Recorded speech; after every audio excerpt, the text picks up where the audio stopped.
Good morning વિદ્યાર્થી મિત્રો, આપણે ધોરણ 9 ની અંદર એસએસ એમાં ચેપ્ટર 3 ની શરૂઆત કરી ચૂક્યા છે કે નૂતન વિશ્વ તરફ પ્રયાણ, એટલે કે નવા વિશ્વ તરફ આપણે પ્રયાણ કરવાનું છે. એની અંદર આપણે આગળ બે કે ઇટાલીમાં ફાસીવાદની બરાબર એના વિશે ચર્ચા કરી ચૂક્યા છે અને આગળ જર્મનીમાં નાઝીવાદ બરાબર. તો નાઝીવાદ પક્ષ વિશે આપણે જોયું હતું કે ભાઈ એ લોકોનો જે યુનિફોર્મ હતો બરાબર એ કેવો હતો. એ ભૂરા રંગનો એ લોકો યુનિફોર્મ પહેરતા હતા, લાલ રંગની અહીંયા આગળ પટ્ટી લગાવતા હતા, સ્વસ્તિક જે છે એનું પ્રતીક એ લોકો માનતા હતા. એના વિશે આપણે આગળ જોયું બરાબર છે. આજે આપણે વાત કરવાની છે કે જાપાનનો લશ્કરવાદ.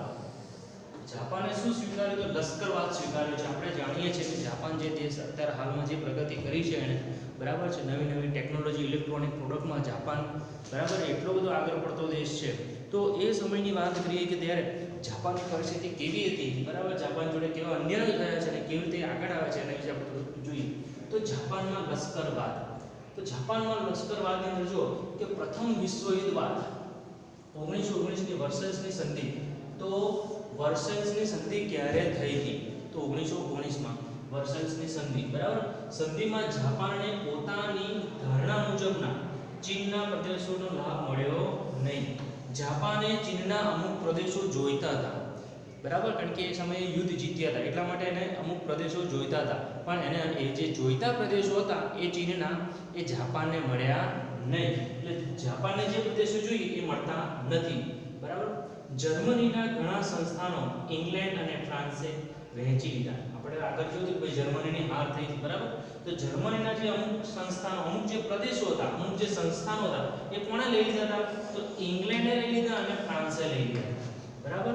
એવું થાય કે જર્મનીના સંસ્થાનો કોણે લઈ લીધેલા? તો જર્મનીના સંસ્થાનો ઇંગ્લેન્ડ અને ફ્રાન્સે વહેંચી લીધા હતા. એ બે અંદર પોતપોતાના રીતે અમુક જે મુખ્ય પ્રદેશો હતા એ જર્મનીના જે હતા એ ઇંગ્લેન્ડ અને ફ્રાન્સે લઈ લીધા હતા.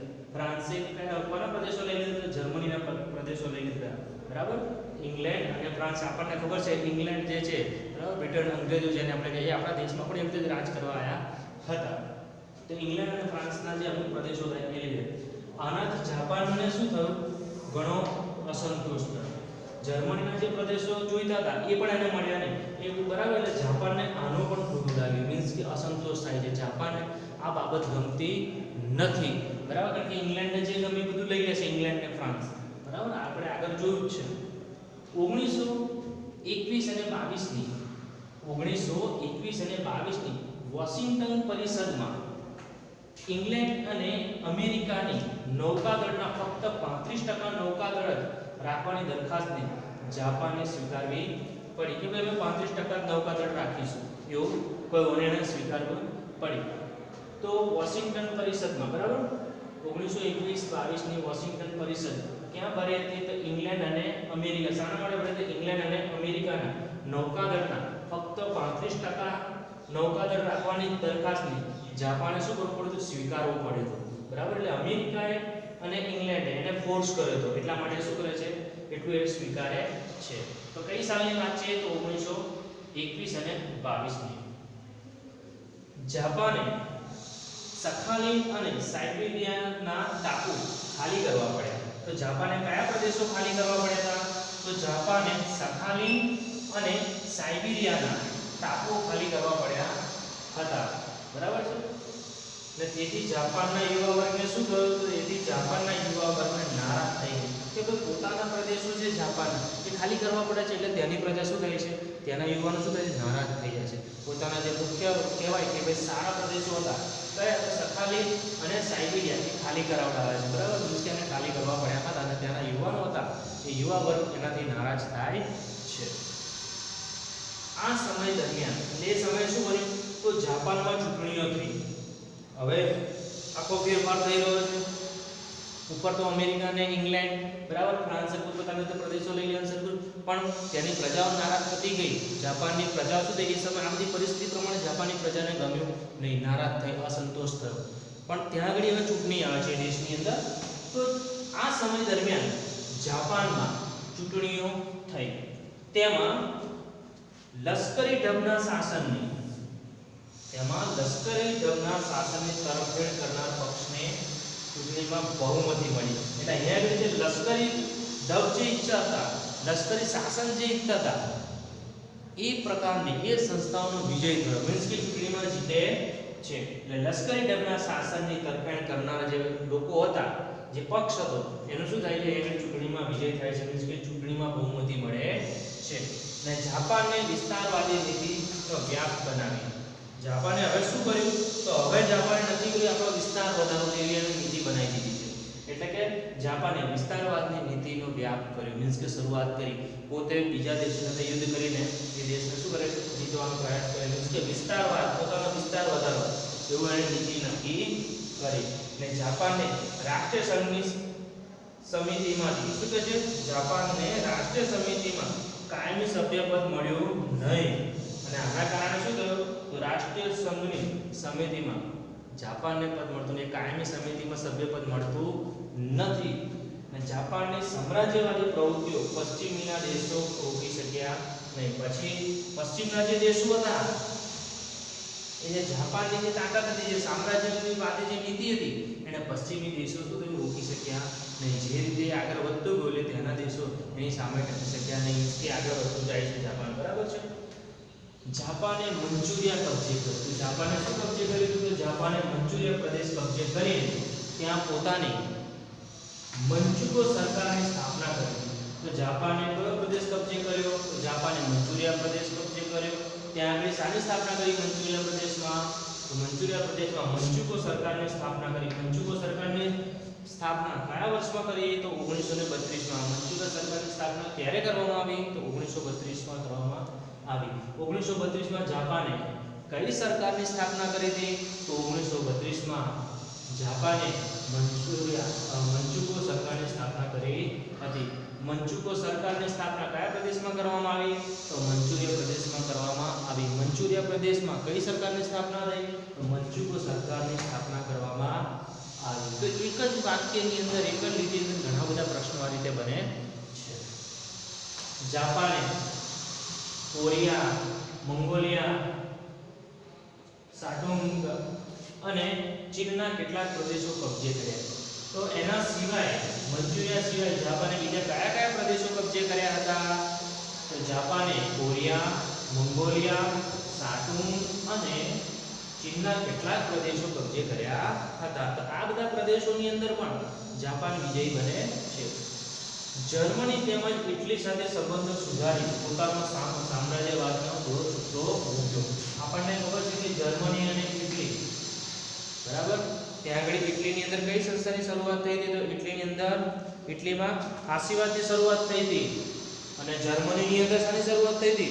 તો નાઝીવાદની શરૂઆત થઈ હતી. એટલે જર્મનીમાં નાઝીવાદની શરૂઆત થઈ હતી, ઇટલીમાં ફાસીવાદની શરૂઆત થઈ. એટલે જાપાને શું કર્યું કે એ બે દેશો સાથેના સંબંધો સુધાર્યા અને પોતાનો જે સામ્રાજ્યવાદનો દોર હતો છૂટો મૂક્યો. મીન્સ કે પોતાની જે પ્રવૃત્તિ હતી, પોતાની જે નીતિ હતી, એ ચાલુ જ રાખી સામ્રાજ્યવાદની.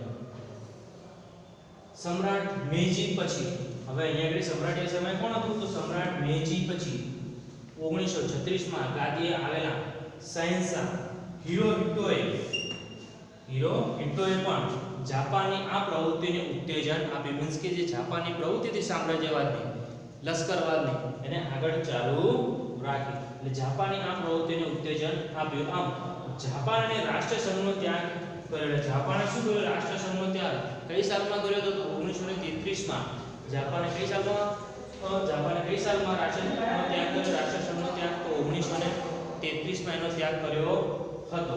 બરાબર. એ સમયમાં જાપાનના, બરાબર, રાજા કહીશું કોણ હશે? તો મેઈજી. એના પછી કોણ આવ્યું હતું? તો મેઈજી પછી કોણ આવ્યું હતું? તો 1936માં આવેલા શહેનશાહ, એનું નામ શું હતું? તો હિરોહિટો પણ જાપાનની આ પ્રવૃત્તિને ઉત્તેજન આપ્યું છે. તો આ જે પોઈન્ટ છે આપણે એને એકવાર ફરી રિવાઇઝ કરી લઈએ છીએ, બરાબર. તો જાપાનમાં લશ્કરીવાદનો ઉદય થાય છે. લશ્કરીવાદની અંદર તો પ્રથમ વિશ્વયુદ્ધ બાદ 1919ની વર્સેલ્સની સંધિમાં જાપાનને પોતાની ધારણા મુજબના ચીનના પ્રદેશોનો લાભ મળ્યો નહીં. એટલે જાપાને જે પ્રદેશો જોઈતા હતા ચીનના જે પ્રદેશો હતા એ જાપાનને મળ્યા નહીં. જર્મનીમાં ઘણા સંસ્થાનો એટલે કે ઇંગ્લેન્ડ અને ફ્રાન્સે શું કરી લીધા? વહેંચી લીધા પોતપોતાના, અને આનાથી જાપાનની પ્રજાને શું થયો? ઘણો આઘાત લાગ્યો, ઘણો અસંતોષ થયો. અને 1921-22 ની વોશિંગ્ટન પરિષદમાં શું કહે છે? 1922 ની વોશિંગ્ટન પરિષદમાં ઇંગ્લેન્ડ અને અમેરિકા નૌકાદળને ફક્ત ખાલી કેટલા ટકા રાખવાની વાત કરી તો 35% નૌકાદળ રાખવાની દરખાસ્તને જાપાને શું કરવું પડ્યું? સ્વીકાર કરવો પડ્યો હતો. અને જાપાને સખાલિન અને સાઇબેરિયાના ટાપુઓ પણ શું થયા? ખાલી કરવા પડ્યા. અને તેથી જાપાનના યુવા વર્ગને શું થયું? નુકસાન થયું, મીન્સ કે ગમ્યું નહીં, અસંતોષ થવા લાગ્યો, નારાજ થયા. આ સમય દરમિયાન જાપાનમાં ચૂંટણીઓ થઈ, બરાબર? શું થયું? એવું એ પરિસ્થિતિ ચાલતી હતી એ સમય પાછી જાપાનની ચૂંટણી આવે છે. તો ચૂંટણીમાં શું થયું? તો ચૂંટણીમાં લશ્કરી ઢબના જે શાસકો હતા, બરાબર, એની તરફેણ કરનારા, કે ભાઈ જેને લશ્કરી પદ્ધતિ ગમે છે, સામ્રાજ્યવાદી પદ્ધતિ જેને ગમે છે, એવા પક્ષોનું શું થાય? ચૂંટણીમાં બહુમતી મળે છે, મતલબ કે લોકો બહુમત થઈને વિજેતા બને છે, ચૂંટણીમાં જીતે છે. અને જાપાને વિસ્તારવાદની નીતિને વ્યાપક બનાવી. હવેથી આપણે જાપાન એ કઈ પદ્ધતિ અપનાવીશું? તો વિસ્તારવાદની નીતિનો અપનાવીશું.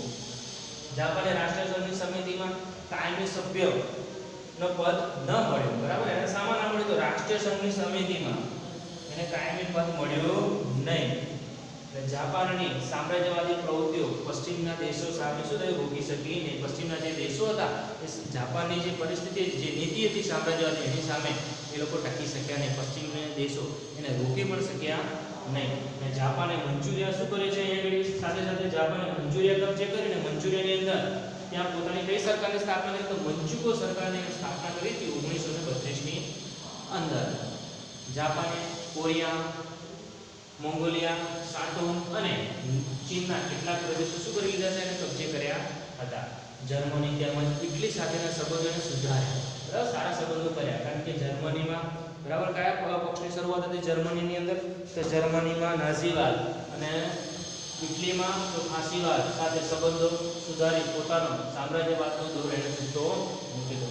સમ્રાટ મેજી પછી કોણ આવ્યું? તો 1936 માં ગાંધી આવેલા શહેનશાહ હિરોહિટોએ પણ જાપાનની આ પ્રવૃત્તિને ઉત્તેજન આપ્યું હતું. અને આમ જાપાને રાષ્ટ્રસંઘનો શું કરી નાખ્યો? ત્યાગ કર્યો હતો, જે 1932-33 ની વાત છે, બરાબર છે? તો વિદ્યાર્થી મિત્રો, અહીંયા આપણે ચેપ્ટર 3 ની અંદર નૂતન વિશ્વ તરફ પ્રયાણમાં જાપાનમાં લશ્કરવાદનો જે ટોપિક છે એ પૂરો કરીએ છીએ. Thank you.